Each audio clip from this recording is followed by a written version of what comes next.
Hello, I'm Dr. Martin Griffin, and this video is meant as an accessible introduction to our paper, Learning to Live the Paradox in a Democratic Organisation. It was written with Professor Daniel King of Nottingham-Trent University and Dr. Patrick Reedy of the University of Hull. Now, the paper begins with this idea of organisational paradox, issues that might seem logical individually, but may be inconsistent or absurd when considered together. So the idea that organisations might pursue change whilst pursuing stability, flexibility whilst pursuing control, pursuing competition, but whilst also pursuing collaboration. Now, within this paper, we follow Smith further with assuming these paradoxes are latent within organisations. They may be hidden under the surface, but they're always there, hiding in the background. But paradox, interestingly, more and more in the literature is seen as possibly a positive force within the organisation, not something to be gotten rid of, but to be utilised and worked with over time. The most important thing in doing this, according to the more recent literature, is working through this paradox in various different ways. Here we come to this notion of paradox mindsets, and this is what we found particularly interesting in our paper, this idea of working through paradox by exploring conflicting feelings, practices and perspectives in search of a more encompassing understanding. Now, within the literature, we have found two dominant approaches. The first was this individual way of working through paradox, cognitively in our minds, thinking about how we might work through these competing tensions that exist in the organisation. And secondly, a relational approach, which is more and more existing within the research, this idea of interacting with other peers or in teams.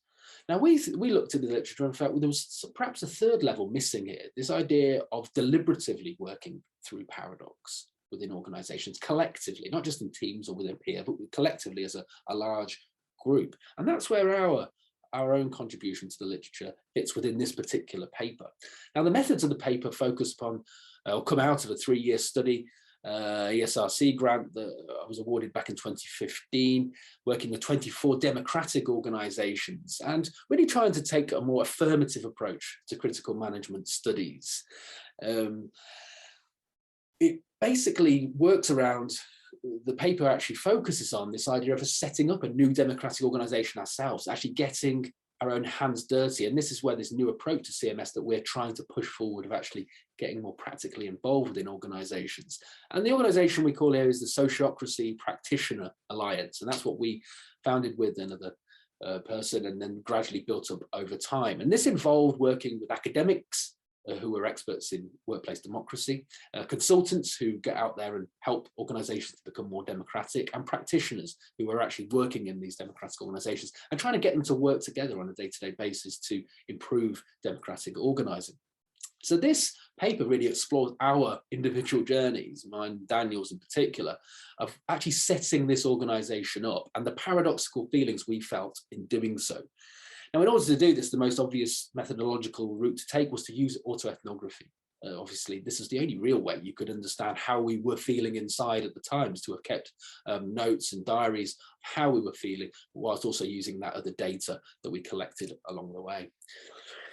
So we use 4 vignettes within this paper. So the first one really explores is how the paradox emerged initially, this desire for democratic purity. We wanted it to be thoroughly democratic, but then running up against this idea of hierarchy and status, the need to be pragmatic. So the most bizarre instance we felt was having to send an email to people to try and encourage them to join our Sociocracy Practitioner Alliance, and actually being incapable of sending this email because not knowing how to sign it off.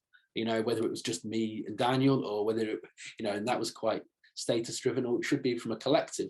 And who we should target this at, you know, some big heavy hitters, some elite academics as we see them, or to the grassroots, to everybody involved. What was the way forward here was incredibly difficult and paradoxical in how we were feeling. And we also ran across other paradoxes in setting this democratic organisation up. The desire to be authentic whilst also wanting efficiency, the desire to be individual, sometimes individualistic, whilst also wanting to be a collective at the same time. So all these paradoxes emerged until we got to this big event at the end, where we brought all these people together practically in a room over 3 days to work through actual democratic organisations' problems, to see how this would actually work in practice. So this actually led us to another paradox of a desire to have a sort of firm plan, whilst also yearning to be much more flexible and changing within the organisation or the context of the day. And this can also be found on my website, a whole blog about how that actual event worked, which is fantastic, but obviously fraught with paradoxes and difficulties along the way, which have made good material for this particular paper in AMLI.